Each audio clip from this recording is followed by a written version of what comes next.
The fear I feel is the apprehension of divine revelation, the confusion caused by the undulating movement of the light and dark veils, sometimes unveiling, sometimes occluding. Everyone had fallen silent, and it was my wife who, after a few moments, had asked if we could hear the music. I looked at her as she drifted in and out of the half-light, her eyes to the heavens. Instead, I could hear a voice slowly rising, slowly falling. Your soul is on a quest for its reunion with God. Around me, the others spoke of the scent of a rich perfume and raised their hands towards the roof of the expansive cave in which we stood, mimicking the gestures of the mountain in which it was contained.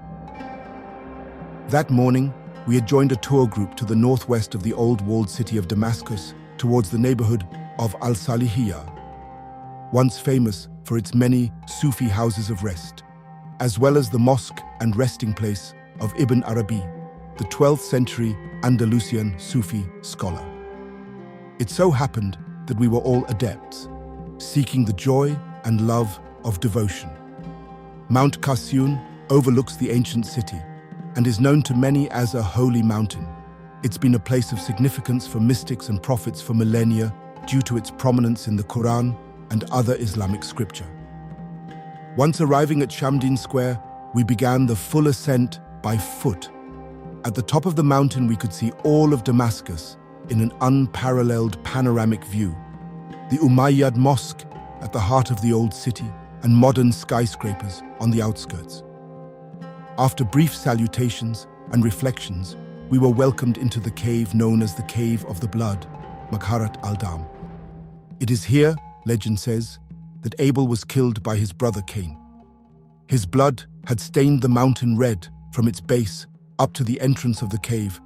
We had followed that trail of blood to this very spot. Adam brought you to this monastery in a city of ruin. As I stood reflecting in almost complete darkness, I switched on the flashlight of my phone and indeed saw the striking red stone. I watched as it grew darker, taking on a divine quality in contrast to the earthly quality of the surroundings.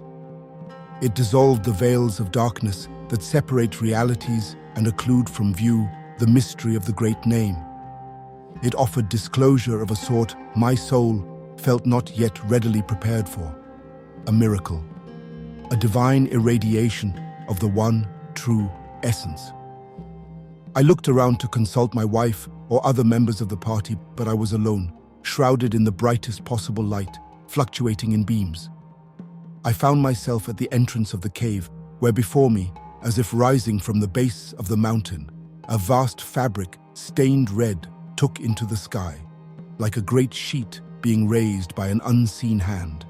It flickered and danced in the wind, and then sat suspended in a position which seemed by design to be obscuring the blinding sun from my sight. I was in the shade of this magnificence, and I found great pleasure in its ethereal beauty. I knew that beyond this veil was the light of the ascendant stars and the eyes of God himself. From beyond the veil, a voice filled with beauty and compassion spoke to me, and I was immediately moved to tears. It spoke in a language which banished all fear and which hastened the bliss of total self-annihilation into God. Each word absorbed me further into the real. It spoke in a tongue so ancient that its understanding was instinctual and total. Enlighten the eyes of your heart with the light of their looking, and look to me. Penetrate the veil of blood, and reach the source of grandeur.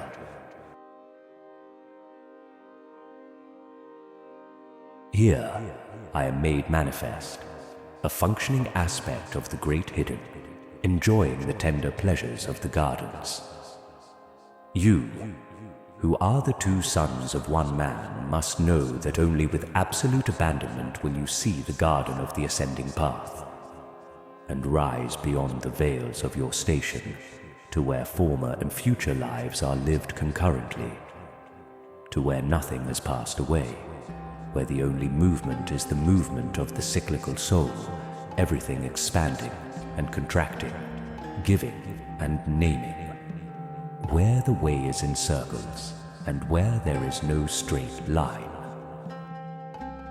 As the voice spoke, before me, the great veil morphed and fluctuated in form. It had, however, remained suspended steadfastly in that same fixed position in the sky between that which is everything and myself, which was nothing but my efforts to bear witness to it. The veil took on the new form of a vast and intricate tapestry which was being threaded before my eyes with the finest gold. The tapestry portrayed an image of a beautiful garden, immutable and perfect. Don't you see before you the garden of ascending steps? Contemplate these steps, how they blend into one another and compare to one another in their pleasure. These are the steps that will return you to unity, that you will ascend until their brink, whereby you will be stopped in your path. Look now and see instead the garden of descending steps, how they blend into one another, how they compare to one another in their violent rigor. These are the steps of apparent difference. Their foundation is hatred and jealousy, the world of bewilderment and inability. You will see yourself amongst the adepts mid-step, neither fully ascended nor descended. But the soul of the adept wishes to return. They are ready to climb.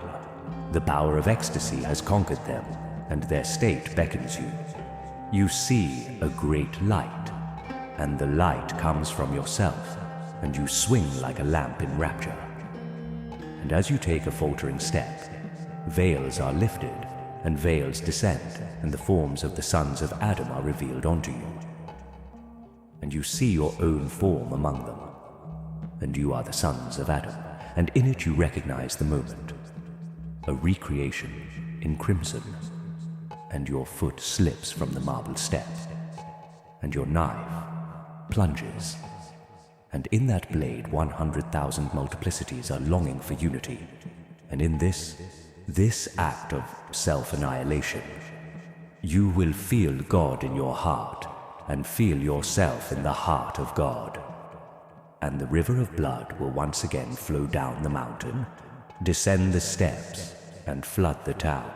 And if your love is true, then the final veil will be lifted from you, and the two rivers of red will flow skywards, and meet and form a delta in the infinite horizon. And look around you now. You are not where you thought. You see yourself once again, standing atop the garden of ascending steps. Two rivers of red are flowing skywards. Follow them, and you will find me. The essence is one. Nothing has passed away.